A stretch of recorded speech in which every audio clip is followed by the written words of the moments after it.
यशोमती मैया के नंद लाला। मौन क्यों हो गए?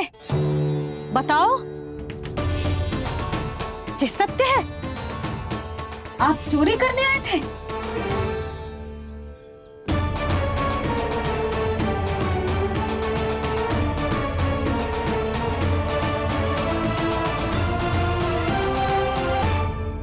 बच गए। बच गए। आप तो मेरे मायके से भी ना आए हो, है ना?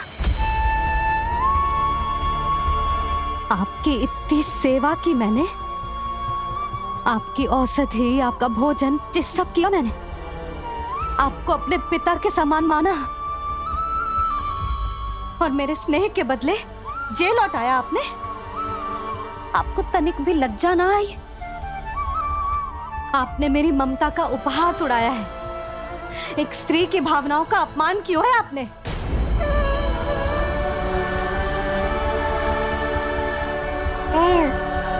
अब आप खड़े क्यों हो मेरे सामने?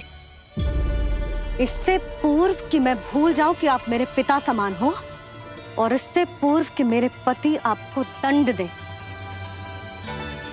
निकल जाइए मेरे घर से। क्षमा कीजिएगा प्रभु।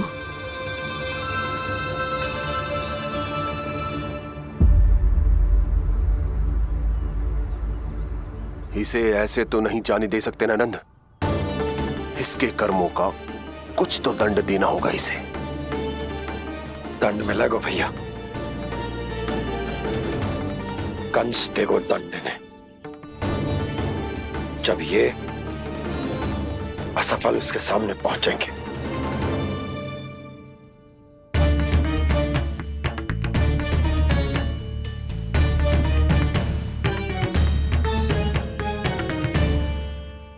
हमें पता है किसने भेजो है तुम्हें। हो सके तो मुझे क्षमा कर दीजिएगा नंदराज।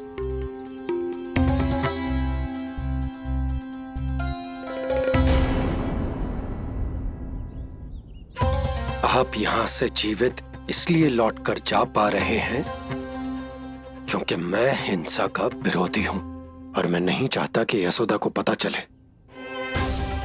कि उसके लल्ला के प्राण बड़े संकट में।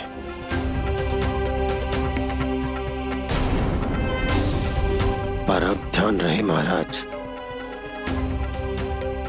कि आप लल्ला के तो क्या, गोकुल के भी निकट दिखाई दिए तो मैं वो कर बैठूंगा जो मैंने आज तक ना की हो।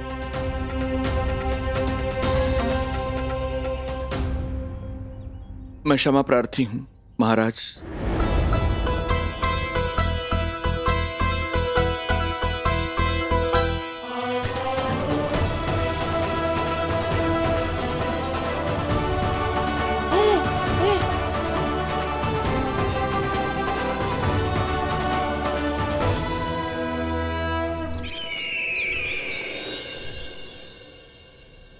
आप मौन क्यों हैं? कुछ कीजिए। ऐसा लग रहा है कि आपका ये अस्त्र भी असफल हो जाएगा। इतने दिन बीत गए हैं, अभी तक लौटा नहीं है, ना ही कोई सूचना भिजवाई है। सूक्ष्म बुद्धि श्रीधर, इसके रक्त में पराजय है ही नहीं, क्योंकि वो शक्ति से नहीं छल से कार्य करता है। विष्णु जैसे छलिए के लिए सूक्ष्म बुद्धि श्रीधर से अधिक उपयुक्त कोई हो ही नहीं सकता। महाराज,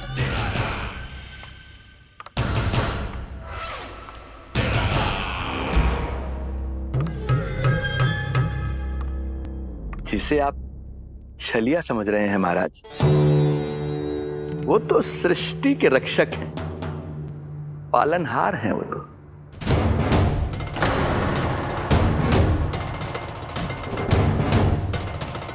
मेरी बात मान लीजिए महाराज, उनके प्राण लेने का प्रण त्याग कर अपने मन के अंधकार के प्राण लीजिए। स्वीकार कर लीजिए उनकी कृपा। मस्तिष्क फिर गया है क्या? मस्तिष्क फिर नहीं गया है महाराज, बल्कि जीवन में पहली बार सही कार्य कर रहा है। और उनका सत्य आप भी जितना शीघ्र जान लेंगे उतना ही अच्छा है आपके लिए। कैसा सत्य? यही कि गोकुल में पल रहे उस बालक के रूप में स्वयं विष्णु धरती पर आए हैं।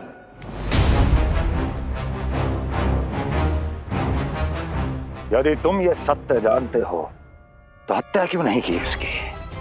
बड़े आत्मविश्वास से कहा था ना, प्राण ही ले लूं तो अब क्या हुआ? उनके प्राण कैसे ले लेता महाराज, जो स्वयं जीवन देने वाले हैं, जैसे मुझे जीवन दिया। मैं रंगे हाथों पकड़ा गया था महाराज, किंतु बिना किसी दंड के सुरक्षित यहां तक आ गया। क्या यह प्रभु की कृपा से मिला हुआ नवजीवन नहीं है?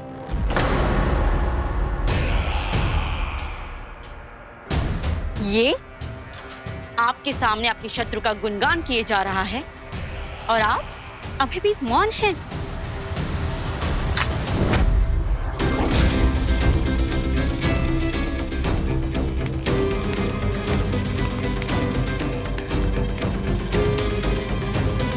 यदि वो जीवन देता है तो मैं जीवन लेता हूं।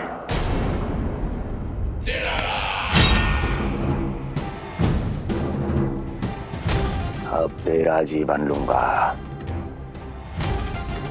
यदि फिर से उसका बखान किया तो।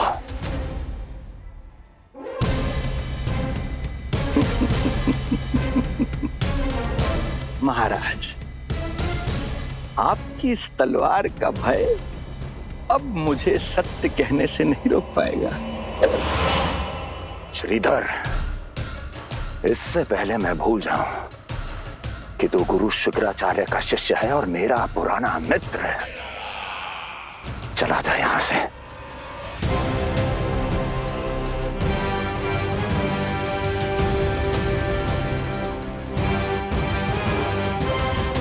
चला जा।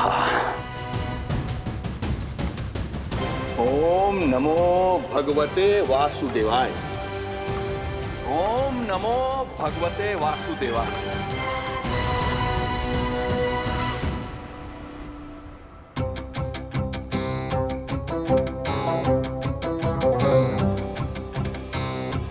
अब आप क्या करेंगे महाराज? आपकी ये चाल तो असफल हो गई। कैसे कैसे असफल हुई मेरी ये चाल अस्ति? इसे विष्णु के अवतार का सत्य पता करने के लिए ही तो बुलाया था मैंने, और वो सत्य मेरे सामने है कि विष्णु का अवतार कौन है और कहां है।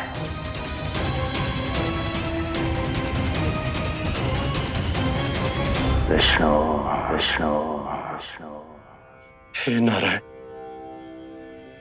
आपका कोटि कोटि धन्यवाद जो आपने हमारे नीलमणि की रक्षा की।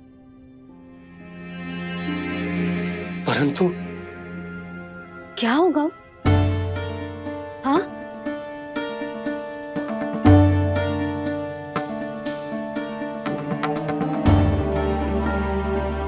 मुझे बताओ तो सही, कुछ तो अवश्य है जो आप छुपा रहे हो। आपको इससे पूर्व कभी ऐसी चिंता और क्रोध में तो ना देखो है मैंने। मुझे बताओ तो क्या बात है जो आपको ऐसे भीतर ही भीतर खाए जा रही है? जो भी है मैं संभाल लूंगा। बात को समझो यशोदा, मैं तुम्हें ना बता सकता। आप अपनी पत्नी को भी ना बता सकते? मैं अर्धांगिनी हूं आपकी, मुझसे तो साझा करो। हो सकता है आपका दुख, चिंता, आपकी पीड़ा बांट पाऊं मैं। बताओ तो क्या हुआ है? सब बात तुम्हें बताऊं जो आवश्यक ना है यशोदा।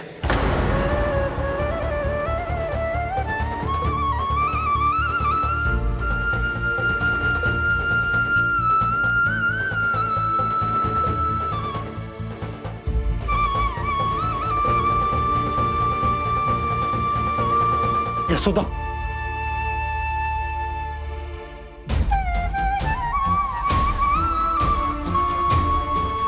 जब पति अपने मन का रहस्य अपनी पत्नी से भी साझा न कर सके तो उनके एक दूसरे से बात करने का लाभ है क्या?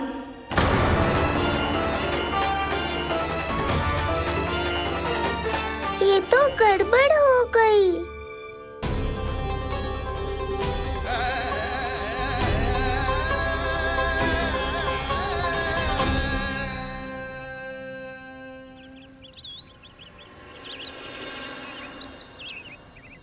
अब जे आएंगे और अपनी मीठी मीठी बातों से मुझे मनाने का प्रयत्न करेंगे।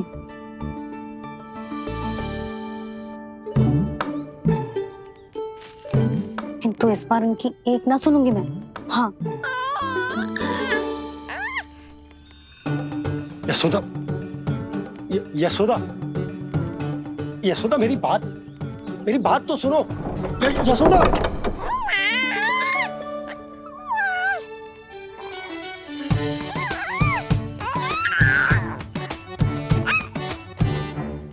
तू क्यों मुस्कुरा रहा है? तेरी मैया को मनाना आता है मुझे, तो बस देख तो जा।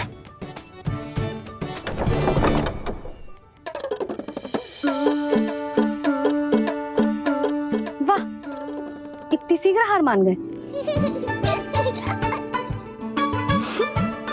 तू क्यों मंद मंद मुस्कुरा रहे? क्योंकि आपका क्रोध भी बड़ा मनोहर है मैया। देखियो लल्ला, इस बार तेरे बाबा बिल्कुल ना मना पाएंगे मुझे। हाँ,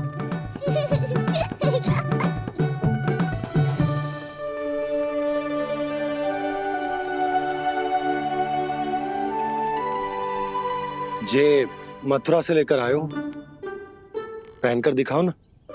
लल्ला मैं अभी आई। हाँ, यशोदा, यशोदा देख तो लो। बाबा, वस्त्रों और आभूषणों से कुछ नहीं होने वाला।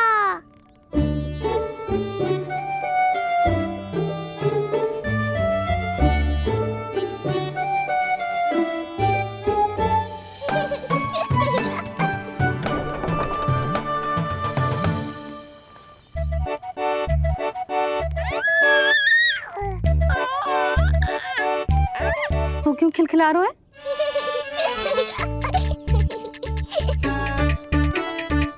मैं तो बस इसे संभाल कर। तू चुप कर लल्ला।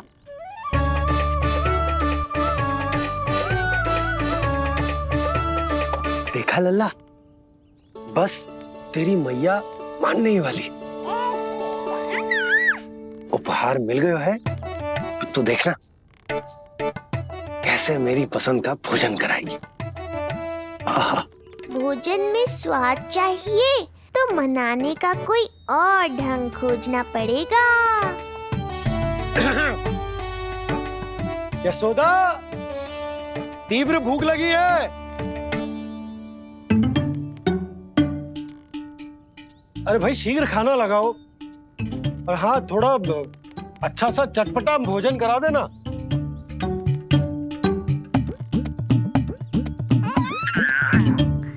अब देखना अच्छे अच्छे पकवान लेकर आएगी।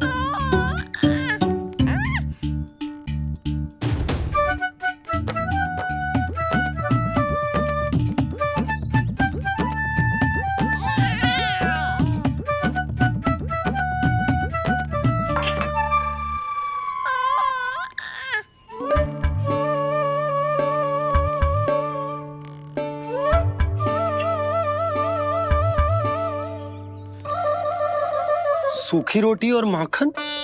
जो अपनी पत्नी को पूरी बात ना बताते उन्हें 56 भोग ना मिलता भोजन में। भले ही मनाने के लिए नए वस्त्र क्यों ना लाएं। हाँ नहीं तो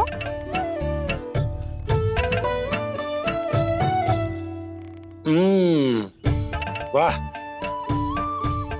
ये सूखी रोटी और माखन में भी क्या स्वाद है। बस भोजन के साथ तुम ऐसी दो मीठी बातें कर लेती तो आनंद आ जाता। आनंद तो कछु पतियों को अपने पत्नियों से बातें छुपाने में भी बहुत आता है लल्ला। देख लल्ला, जब तू बड़ा हो जाएगा ना तो अपनी जीवन संगनी से सब कुछ बताइयो, कुछ भी छुपाइयो मत।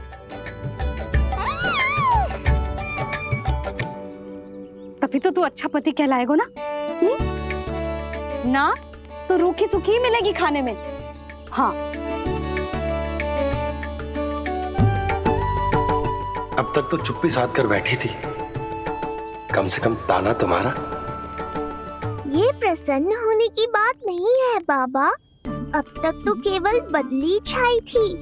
ये संकेत है कि अब बादल भी गरजेंगे और वर्षा भी होगी। यशोदा, कब तक बात ना करोगी? अब तो क्षमा कर दो। रानी भाभी, आ जाओ। रानी भाभी, ज्योति जी के यहाँ से कोई आया था और जी मुझे कंठक दे के चलो गो। ओह, दे दो। नारायण भली करे।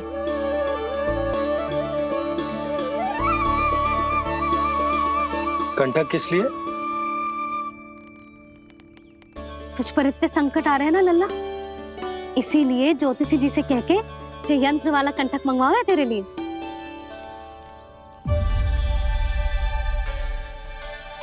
अब किसी और को तो तेरी चिंता है ना? बस क्या बतानो है, क्या छुपानो है, यही चिंता रह गई है।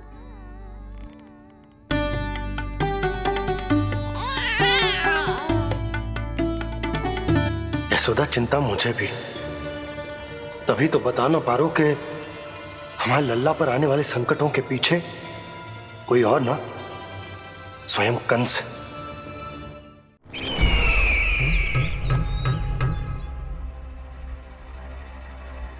और उनका सत्य आप भी जितना शीघ्र जान लेंगे उतना ही अच्छा है आपके लिए। गोकुल में पल रहे उस बालक के रूप में स्वयं विष्णु धरती पर आए हैं।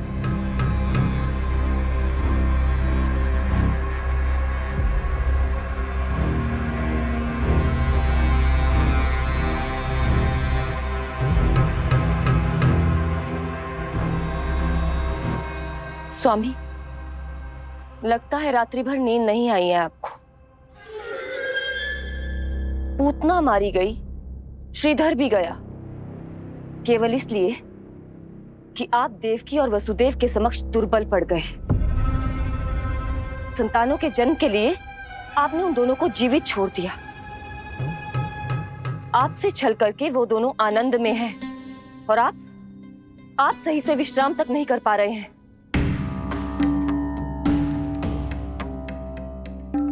स्वामी, यदि आपके स्थान पर मैं होती ना तो उन दोनों को ऐसा कठोर दंड देती कि उचित समय पर हस्ती।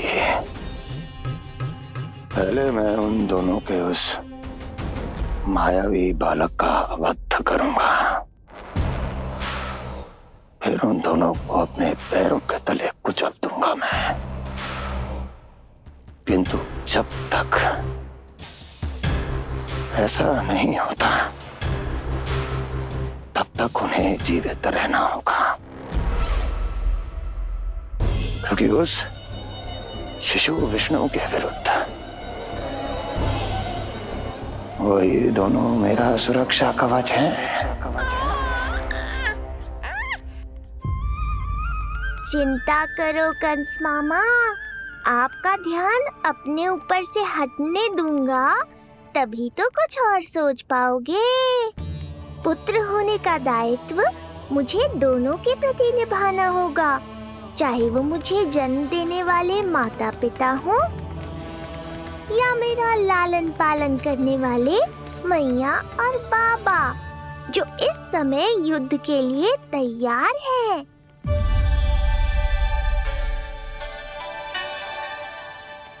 कम से कम मुझे बता तो देती, ज्योतिषी से परामर्श ले रही हो, मैं ले चलता तुम्हें। सुन रहे लल्ला, इस संसार में सारा अपराध स्त्री का ही होता है। बात अपराध की ना है यशोदा, मैं बस ये कह रहा हूँ कि मुझे अगर ये बात बताई होती जान मुझ के ना बताई, तनिक आपको भी तो पता चले अपनों से कछु छुपाने पर कैसा लगता है। युद्ध तो घमासान होता जा रहा है। इसी कारण बस यदि मैंने कछु ना बताया तुमको तो क्या तुम उसका प्रतिशोध लोगी मुझसे?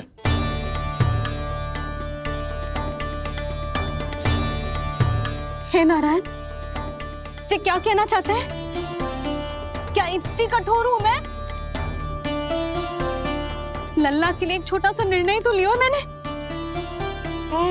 अपने लल्ला पर क्या इतना भी अधिकार ना है मेरा? अब क्या हर बात पर अनुमति लेनी पड़ेगी मुझे? इससे पहले कि ये आंसुओं की वर्षा क्रोध की आंधी में बदल जाए, मुझे ही कुछ करना होगा। यशोदा, मेरे कहने का अर्थ। यशोदा, बात तो सुनो। सुनने को बचो क्या है अब? आप बस कृपा करके मुझे उन सभी बातों की सूची दे दो जिन जिन के लिए मुझे आपसे आज्ञा लेनी है। उठना, बैठना, खाना, पीना सब आपसे पूछ कर ही करूंगी अब। अरे आप बोलो तो। क्या हुआ? देखो आपने।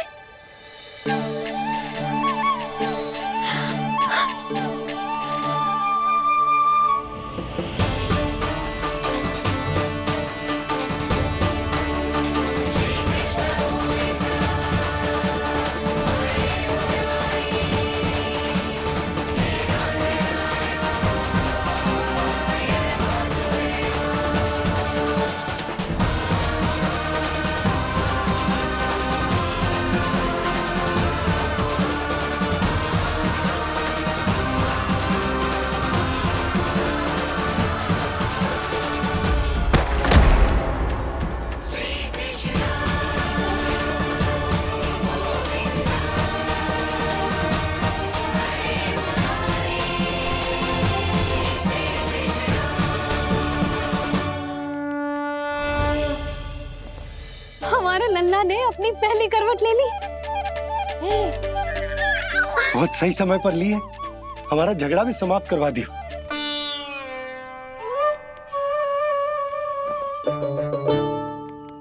यशोदा भाभी,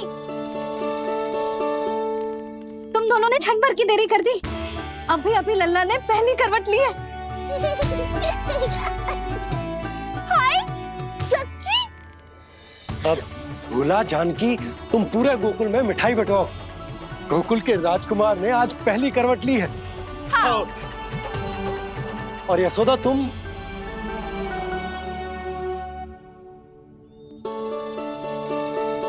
यशोदा,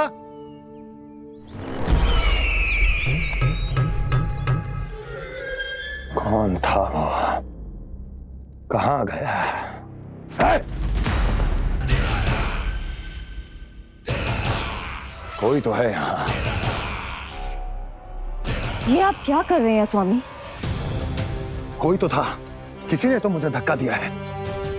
ये संभव नहीं है महाराज। इस कक्ष की सुरक्षा इतनी कड़ी है कि एक चींटी भी बिना सुरक्षा जांच के भीतर प्रवेश नहीं कर सकती। किंतु ऐसा हो सकता है जब वो विष्णु अपनी माया का प्रयोग करे।